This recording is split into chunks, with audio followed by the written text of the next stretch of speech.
आपण पाहत आहात BV महाराष्ट्र न्यूज, खबरबात महाराष्ट्राची।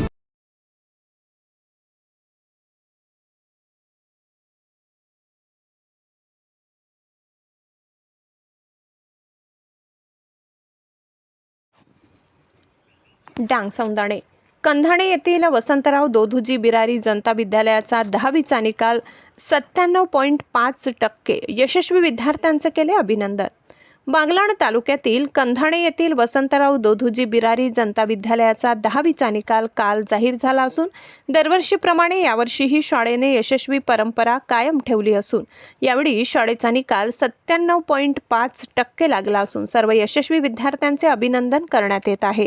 विद्यालयात आलेले पहिले 8 गुणवंत विद्यार्थी खालीलप्रमाणे: बिरारी ऋषिकेश विजय 89.80%, चव्हाण ऋतुजा रवींद्र 87%, सूर्यवंशी जानवी दिगंबर 87%, बिरारी पीयूष भाऊसाहेब 86.60%, सूर्यवंशी वैष्णवी समाधान 86%, शिरसाट रोशन नारायण 85.80%, चव्हाण आचल गोकुळ 85.80%, स्वप्नील संदीप काकुडते 85.40%। विद्यालयातील सर्व यशस्वी उत्तीर्ण विद्यार्थ्यांचे विद्यालय परिवाराला तर्फे हार्दिक अभिनंदन करण्यात येत आहे। यापुढेही ही यशाची परंपरा कायम ठेवली जाईल असा विश्वास शाळेच्या प्रशासनाने व्यक्त केलाय। BV न्यूज महाराष्ट्रासाठी सहसंपादक भूषण बोरसे।